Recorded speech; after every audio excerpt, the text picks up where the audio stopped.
My girlfriend thinks I should have just done it. I think 20 extra minutes of my life has somehow become a referendum on whether I'm a danger to women. We've been arguing about it for 4 days. My girlfriend thinks I should have just done it. She said this in the gentle but firm tone she uses when she's already decided I'm wrong and is simply waiting for me to catch up. She said it while stirring her coffee, not even looking at me, as though the matter was so obvious it didn't require full eye contact. You should have just done it, Connor. It would have taken 20 minutes. I said, that's kind of the point. It would have taken 20 minutes. 20 minutes I didn't agree to and wasn't asked about in advance, and had no reason to add to a drive that was already an hour long. She stirred her coffee. I've been thinking about this for 4 days now, and I cannot figure out if I'm a reasonable person who declined an unreasonable last-minute request, or if I'm a man who failed some basic test of decency and is now constructing elaborate justifications to avoid admitting it.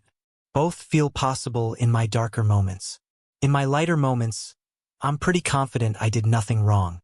I've been oscillating between those two positions roughly every 6 hours since Saturday night, and I need to write it down and look at it in full because the version that lives in my head keeps shifting depending on my mood. So, from the top, my name is Connor. I'm 26. I live about an hour north of the city, out in the kind of area where the gas stations are far apart and you learn to check your tank before you leave anywhere. This is relevant. It becomes relevant. Please hold it. My best friend since approximately forever is a guy named Joe. We grew up on the same street, went to the same schools, have the kind of friendship that doesn't require maintenance because it's been running continuously for so long that it's basically infrastructure at this point. Joe lives in the city now, sensibly, near things. I stayed north because the rent was cheaper and I like quiet mornings, and I have not fully accepted that adulthood requires proximity to coffee shops. Through Joe, I know a woman named Sandra. Sandra is sharp, funny, occasionally chaotic, and has been part of our regular hangout rotation for about 2 years. The three of us see each other every couple of weeks, movies, bowling, occasionally just sitting somewhere eating food and complaining about things. It's a good arrangement. I like Sandra. She likes me. Nobody has ever had a problem. Last Saturday, Sandra invited her friend Amy to join us. Amy and Sandra have been friends since college, apparently. Amy had met Joe before at some previous thing. She had not met me. We saw a movie. We went bowling. It was a perfectly normal evening. The kind of evening where nothing remarkable happens and everyone goes home having had a fine time, and that's exactly what you wanted. Amy was pleasant enough. We talked a bit during bowling. She seemed like a normal person. I did not register, at any point during that evening, any particular tension or weirdness. I should note, for context, that I am the only driver in this group. Joe doesn't drive. Sandra's car has been in some form of automotive crisis for the better part of 6 months. I drive, and when the four of us are together, the unspoken assumption has always been that I'm the one getting everyone home. I don't mind this. It's a practical reality I've accepted, and I've never once been made to feel bad about it, or good about it, or anything about it. I just drive. That's the deal. We walked out to the parking lot and Sandra asked if I was okay to drive Amy home. I said yes, of course. No hesitation, no conditions. Amy lives near Sandra and Joe. They all cluster within about a 10-minute radius of each other, south of where we'd been, in the direction I'd be going anyway before I turned north for my hour home. It made complete sense. The four of us got in my car. Now, here is where the geography matters, so I'm going to be precise because the whole argument hinges on this. From the bowling alley, Joe's house is the first stop, roughly 5 minutes south. Sandra's house is another 5 minutes further south. Amy's house is about 7 minutes in a slightly different direction. Not far, but not on the straight line between Sandra's and the highway I take home. From Sandra's house, it's a clean shot to the highway. From Amy's house, it's a backtrack. I didn't discuss the drop-off order in advance because there was no reason to. The logical sequence, Joe, then Sandra, then Amy, then highway home, seemed self-evident. I dropped Joe off. He waved, shut the door, gone. I kept driving toward Sandra's. I noticed, a few minutes in, that Sandra and Amy were on their phones. There was a particular quality to the silence in the back seat, the concentrated, slightly airless quality of people having a conversation they don't want you to hear but are conducting 3 feet behind your head. I'm not paranoid. I noticed it the way you notice weather. Then Sandra said carefully, "You took a wrong turn. Amy's house is the other way." I said, "I'm dropping you off first, then Amy." Brief silence. Then Amy said she didn't want to be alone in the car with me. The moment. I want to describe this accurately because I think the accuracy matters. She didn't say it aggressively. She didn't say it accusatorially. She said it the way you say something you find slightly embarrassing but necessary, quietly, with a kind of apologetic firmness. She said she wasn't comfortable being alone in a car with a man she didn't really know, and that she'd feel safer if Sandra was dropped off last. I heard this. I processed it. And then I ran the route in my head. What she was asking was, drop her off first, which meant bypassing Sandra's house. Then drive 10 minutes back in the direction I'd just come from to drop Sandra off. Then drive 10 minutes back the exact same way, past Amy's house again, to reach the highway. Added to my existing hour-long drive home. 20 extra minutes total of backtracking, of passing the same streets twice, of driving out of my way for a woman who had just communicated, plainly, that she considered my presence a potential threat. I said no. Not rudely. Not angrily. I said, I understand, but that adds 20 minutes to my drive and it's already an hour. I'm going to stick with the original route. What followed was the most sustained pressure campaign I have experienced in a moving vehicle. Sandra joined in almost immediately. She said it wasn't that long, it was just 20 minutes, it wasn't a big deal. I said 20 minutes is 20 minutes and nobody asked me about it in advance. She said Amy was just being cautious, it wasn't personal. I said I understand it's not personal, but I'm still the one driving and I'm still the one adding an extra 20 minutes to my night. She said I was being difficult.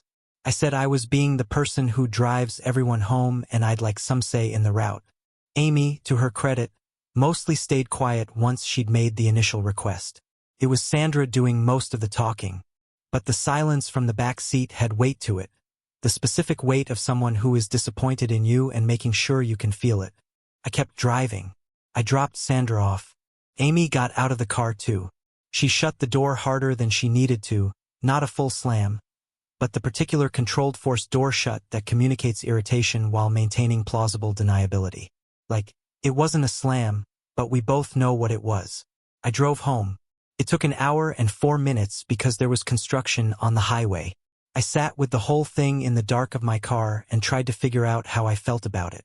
Joe's call. Joe called the next morning. He'd apparently heard from Sandra, who had presumably heard the full account from Amy, who was not happy. Joe is, fundamentally, a good and fair person. He's also someone who is constitutionally inclined toward keeping peace, which sometimes means he lands on the side of whoever he spoke to last. I know this about him. I've known it for 20 years. He said he thought I should have just done it. I said, Joe. She told me she was uncomfortable being alone with me because I'm a man, then asked me to drive 20 minutes out of my way to accommodate that. And you think I should have just done it? He said, look, I get it, but she didn't know you. She was just being careful.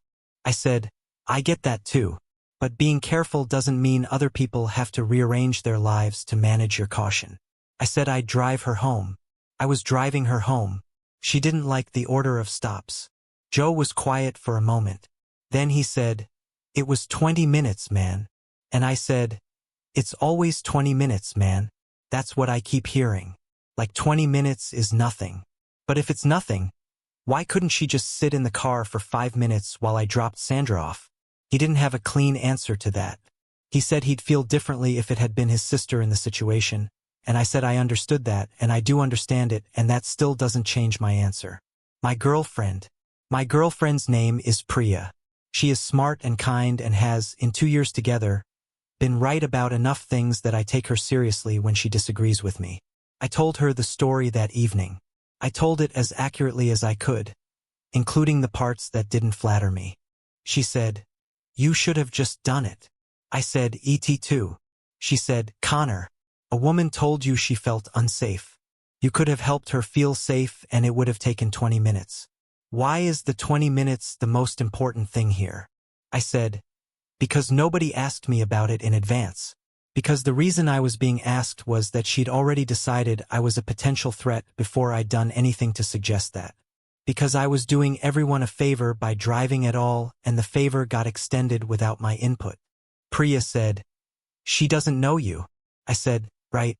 So I'm being asked to accept the premise that I'm probably dangerous and then drive 20 extra minutes as a consequence.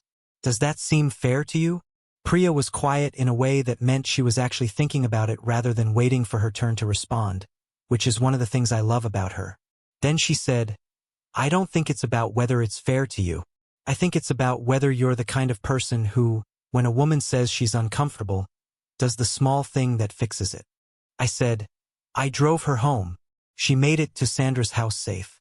She chose to get out there instead of letting me take her to her door. I didn't strand her anywhere."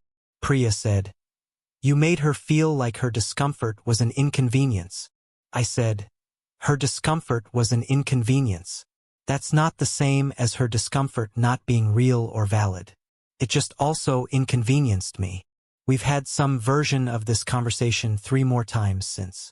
We're not fighting exactly, it hasn't gotten heated, but there's a low-level, unresolved tension around it that I want to dissolve and can't, because I can't get myself to say she's right when I don't fully believe she is. The part I've been thinking about most. Here's where I'm going to try to be as honest as I can, including about the parts that are uncomfortable. I understand why women are cautious about being alone with men they don't know. I understand it not as an abstract principle but as a reality I've had explained to me by women I love and trust, including Priya, including my sister, including Sandra herself in different conversations over the 2 years I've known her. The world contains real threats and women carry the cognitive load of assessing them constantly, in ways that are exhausting and unfair and not their fault. I know this. I hold this. And still, there is something that sits uncomfortably in me about being asked to accept implicitly that I am a threat, not because of anything I've done, not because of anything anyone has observed about me, but simply because of my gender, and then to respond to that assessment by doing extra labor to accommodate it. Not because I earned the assessment, but because I should be understanding about it. I don't know how to fully reconcile those two things. On one side, Amy's caution is real, women's safety concerns are real, and a decent person does small things to make people feel safe. On the other side, I was operating in good faith, had done nothing to justify wariness, and was being asked to add 20 minutes to my night because someone had already decided I was probably dangerous before I'd spoken 3 sentences to her. The 20 minutes isn't really the point, and I know that. Priya knows I know that. The point is what the 20 minutes represents, which is, do I absorb the inconvenience of someone else's fear of me, with grace, simply because I am a man and she is a woman and that is the bargain? I genuinely don't know the answer. I've been asking myself for 4 days. What I keep landing on is this: there are situations where I would do it without thinking. If Amy had said, before we even got in the car, "Hey, I'd feel more comfortable if Sandra's last. Is that okay?" I would have said yes immediately. No resentment, no calculation. Sure, easy, done. The context that would have made it easy was the advance notice, the asking, the treating it as a request rather than a correction to my already in progress decision. What made it hard was the way it happened. In the car. After Joe was already dropped off. As a redirect, not a request. With the implication hanging in the air that I should have known, that the correct thing was obvious, that any decent man would have simply understood and arranged accordingly without needing to be told. I didn't know. I wasn't told. And when I was told, I said no, and I stand by that, and I also acknowledge it wasn't the warmest or most generous response available to me. Both of those things are true. What I actually think. I think Amy is not a bad person. I think she was being cautious in a way that, statistically and historically speaking, women have good reasons to be. I think she handled the communication poorly and the door shut at the end was a little theatrical. But I'm not going to hold that against her because she was 22 and uncomfortable and didn't get what she asked for. I think Sandra should have flagged this before we all got in the car. If you know your friend has concerns about riding alone with someone, and you're the one who organized the evening, you sort the logistics before the car is moving. That's a friend's job. Sandra didn't do that, and then she spent the car ride pressuring me instead of acknowledging that she'd dropped the ball on the setup. I think Joe is a good friend who is conflict-averse and defaulted to the position of whoever he heard from most recently. I think Priya is right that I could have done it and chosen not to, and that my choosing not to reflects something about me. Possibly something fair, possibly something less flattering, I'm still sorting it out. And I think I'm not the asshole, but I'm also not the hero of this story. I'm just a guy who drove people home and got into an argument about the route, and underneath that argument is a bigger conversation about gender and fear and who is responsible for managing whose discomfort, and I don't think that conversation has a clean ending. I'm going to talk to Priya about it again tonight. Not to win, just to understand her better and maybe to understand myself better, and to see if we can land somewhere that doesn't feel like an ongoing low-level disagreement humming in the background of our apartment. I'll drop the coffee off on my way to the living room. She likes it with 1 sugar. That part, at least, I know how to get right. TLDR. Drove 3 people home after a night out. Dropped the first guy off, was heading to drop off the second person, and the third person told me mid-drive she didn't want to be alone in the car with me because I'm a man. Asked me to do the drop-offs in an order that would have added 20 minutes of backtracking to my already hour-long drive home. I said no. She got out at the second stop and shut the door with intent. My best friend, the girl I was dropping off, and my girlfriend all think I should have just done it. I think the ask was unreasonable. Still not sure who's right. That's why I wrote all this down. Edit. Some people in the comments have said I'm clearly the asshole and some people have said I'm clearly not, and the split is so even that I'm starting to think this situation is genuinely one of those things where reasonable people disagree. I find that oddly comforting. Edit 2. Yes, I told Priya I'd drop it after this post. Yes, she said, we'll see. That's fair. Edit 3. Sandra texted me 2 days later just to say hi with no reference to the situation whatsoever, which is such a Sandra move that I actually laughed. We're fine. I think we were always fine.